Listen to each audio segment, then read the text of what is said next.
Hi friends, welcome back to our channel INB jobs info. Friends, Andhra Pradesh రాష్ట్రంలో contract మరియు outsourcing విధానంలో వివిధ రకాల ఉద్యోగాలను భర్తీ చేసేందుకు అర్హత ఉన్న వారి నుంచి దరఖాస్తులు కోరుతూ నోటిఫికేషన్ విడుదల చేశారు. ఈ నోటిఫికేషన్ ద్వారా భర్తీ చేస్తున్న ఉద్యోగాలకు అర్హత ఉండేవారు మార్చి 20వ తేదీలోపు తమ అప్లికేషన్ సబ్మిట్ చేయాలి. అప్లై చేసిన అభ్యర్థుల యొక్క అప్లికేషన్స్ మార్చి 21 నుంచి ఏప్రిల్ 7వ తేదీ మధ్య స్క్రూటినీ చేస్తారు. ప్రొవిజనల్ మెరిట్ లిస్ట్ ఏప్రిల్ 9వ తేదీన రిలీజ్ చేయడం జరుగుతుంది. ప్రొవిజనల్ మెరిట్ లిస్ట్పై ఏమైనా అబ్జెక్షన్స్ ఉన్నట్లయితే ఏప్రిల్ 19 వరకు గ్రీవెన్స్ పెట్టుకోవడానికి అవకాశం ఇస్తారు. తర్వాత ఫైనల్ మెరిట్ లిస్ట్ అనేది ఏప్రిల్ 26వ తేదీ నాటికి రిలీజ్ చేయడం జరుగుతుంది. ఆ తర్వాత సెలక్షన్ లిస్ట్ అనేది ఏప్రిల్ 30వ తేదీ నాటికి విడుదల చేస్తారు. ఎంపికైన వారికి మే 5వ తేదీన వెరిఫికేషన్ చేస్తారు. ఒరిజినల్ సర్టిఫికెట్స్ అలాగే అపాయింట్మెంట్ ఆర్డర్స్ కూడా ఇవ్వడం జరుగుతుంది. నోటిఫికేషన్ ద్వారా భర్తీ చేస్తున్న ఉద్యోగాలకు సంబంధించిన మరికొన్ని ముఖ్యమైన వివరాలన్నీ మీకు నేను ఈ వీడియోలో చెప్తాను.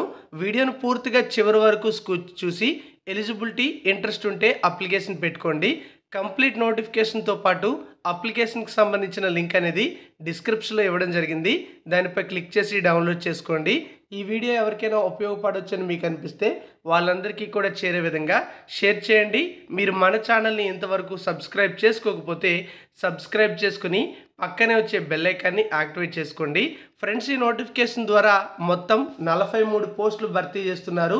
21 రకాల ఉద్యోగాలను భర్తీ చేసేందుకు అర్హత ఉన్న వారి నుంచి దరఖాస్తులు కోరుతున్నారు. కొన్ని ఉద్యోగాలు కాంట్రాక్ట్ పద్ధతిలో భర్తీ చేస్తుంటే మరికొన్ని ఉద్యోగాలను అవుట్సోర్సింగ్ పద్ధతిలో భర్తీ చేస్తున్నట్టు నోటిఫికేషన్లో తెలియజేయడం అయితే జరిగింది. మీకు అర్హత ఉండే ఉద్యోగాలకు అప్లికేషన్ అయితే పెట్టుకోవచ్చు. ఇక్కడ మీరు చూసుకున్నట్లయితే చాలా రకాల వేకెన్సీస్ ఉన్నాయి. అందులో మీకు ఎక్కువగా 10th క్లాస్ డిగ్రీ క్వాలిఫికేషన్తో ఉండే జాబ్స్ అయితే చెప్తాను. ఇతర అర్హతలు ఉన్నవారు కూడా ఈ ఉద్యోగాలకు అప్లికేషన్ పెట్టుకోవచ్చు. కాబట్టి ఈ జాబ్స్కి కూడా ఎలిజిబిలిటీ ఉండేవాళ్ళు అప్లికేషన్ పెట్టుకోండి. ముఖ్యంగా 10th క్లాస్ క్వాలిఫికేషన్తో చూడండి, అటెండర్ లేదా ఆఫీస్ సబార్డినేట్ అనే జాబ్స్ ఉన్నాయి. వీటితో పాటుగా మనం చూసుకున్నట్లయితే ఫీమేల్ క్యాండిడేట్స్ 10th ఎస్ఎస్సి క్వాలిఫికేషన్తోనే ఎఫ్ఎన్ఓ అనే ఉద్యోగాలకు అప్లికేషన్ పెట్టుకోవచ్చు. అదే పురుష అభ్యర్థులైనట్లయితే ఎంఎన్ఓ ఉద్యోగాలకు ఎస్ఎస్సి లేదా 10th క్లాస్ క్వాలిఫికేషన్తో అప్లికేషన్ పెట్టుకోవచ్చు. జూనియర్ అసిస్టెంట్ లేదా జూనియర్ అసిస్టెంట్ కమ్ అసిస్టెంట్ అనే పోస్టులు అయితే ఉంటాయి. వీటికి డిగ్రీ క్వాలిఫికేషన్తో పాటు PG diploma in computer applications అనే కోర్స్ చేసిన వాళ్ళు అప్లికేషన్ అయితే పెట్టుకోవచ్చు. అలాగే మార్చరీ అటెండర్ అనే జాబ్కి కూడా 10th క్లాస్ క్వాలిఫికేషన్ సరిపోతుంది. ప్లంబర్ జాబ్కి ఎస్ఎస్సితో పాటు ఐటీఐ ప్లంబింగ్లో చేసిన వాళ్ళు అప్లికేషన్ అయితే పెట్టుకోవచ్చు. ఇక డేటా ఎంట్రీ ఆపరేటర్ అనే జాబ్స్ కూడా ఉన్నాయి. వీటికి కూడా డిగ్రీ క్వాలిఫికేషన్తో పాటు పీజీడీసీ సర్టిఫైడ్ కోర్స్తో పాటు లోయర్ సర్టిఫికేట్ అనేది గవర్నమెంట్ టెక్నికల్ ఎగ్జామినేషన్ నుంచి టైపింగ్లో పొంది ఉండాల్సి ఉంటుంది. అలాగే ప్యాకర్ ఉద్యోగాలకి కూడా 10th క్లాస్ క్వాలిఫికేషన్తోనే అప్లికేషన్ అయితే పెట్టుకోవచ్చు. ఇక్కడ చూసుకుంటే అన్ని రకాల ఉద్యోగాలకి కూడా 18 నుంచి 42 సంవత్సరాల మధ్య ఏజ్ ఉన్న వాళ్ళు అప్లికేషన్ పెట్టుకోవచ్చు. అంతేకాకుండా ఎస్సీ ఎస్టీ బీసీ ఈడబ్ల్యూఎస్ అభ్యర్థులు అయితే 5 ఏళ్ళు ఏజ్ రిలాక్సేషన్ వర్తిస్తుంది. ఎక్స్ సర్వీస్ మెన్ క్యాండిడేట్స్కి వారి యొక్క సర్వీస్ సాధారణంగా 3 ఏళ్ళ వరకు, డిఫరెంట్లీ ఏబుల్డ్ పర్సన్స్కి 10 సంవత్సరాల వరకు ఏజ్ రిలాక్సేషన్ అయితే వర్తించడం అయితే జరుగుతుందని నోటిఫికేషన్లో ఇవ్వడం అయితే జరిగింది. ఈ నోటిఫికేషన్ అనేది government of Andhra Pradesh health medical and family welfare department నుంచి విడుదల చేయడం జరిగింది. డైరెక్టరేట్ ఆఫ్ మెడికల్ ఎడ్యుకేషన్ పరిధిలో ఒంగోలులో ఉన్నటువంటి government general hospital, government nursing college, అలాగే గవర్నమెంట్ మెడికల్ కాలేజు, వీటన్నింటిలో కొన్ని ఉద్యోగాలు అయితే ఉన్నాయి ఖాళీగా. వాటన్నింటినీ కూడా భర్తీ చేసేందుకు అర్హత ఉన్న వారి నుంచి ప్రస్తుతం దరఖాస్తులు అయితే కోరుతున్నారు. అప్లికేషన్ సబ్మిట్ చేయడానికి చివరి తేదీ మార్చి 20 సాయంత్రం 5 గంటల వరకు సమయం అయితే ఇచ్చారు. ఎలిజిబిలిటీ ఉండే వాళ్ళు ఒంగోలులో ఉన్నటువంటి గవర్నమెంట్ మెడికల్ కాలేజ్ ప్రిన్సిపల్ కార్యాలయంలో అప్లికేషన్ స్వయంగా వెళ్ళి సబ్మిట్ చేసుకునే అవకాశం అయితే ఉంటుంది.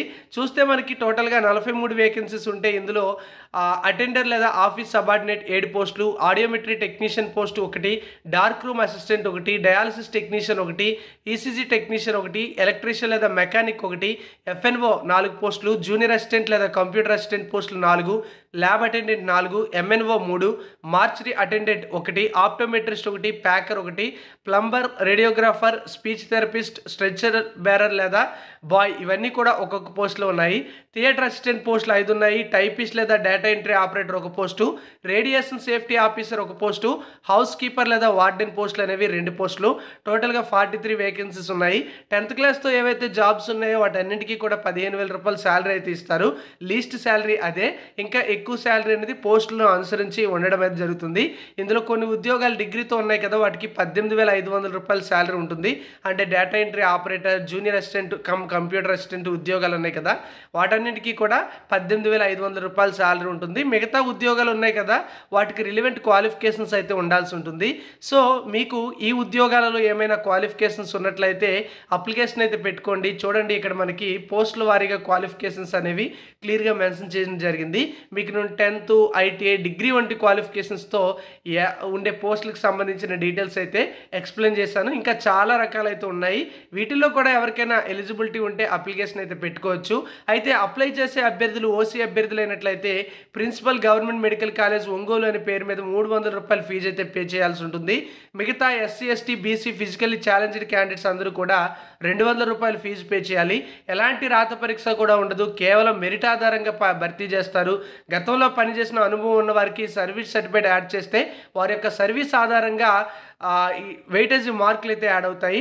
సెల్ఫ్ అటెస్టెడ్ డాక్యుమెంట్స్ అన్నీ కూడా యాడ్ చేసి ఈ ఉద్యోగాలకు అప్లికేషన్ అయితే పెట్టుకోవాల్సి ఉంటుంది. మీరు డౌన్లోడ్ చేయడానికి డిస్క్రిప్షన్లో లింక్ ఇచ్చాను, క్లిక్ చేసి డౌన్లోడ్ చేసుకోండి. All the best. మరిన్ని నోటిఫికేషన్ల కోసం ఛానల్ని సబ్స్క్రైబ్ చేసుకోండి. Thank you for watching.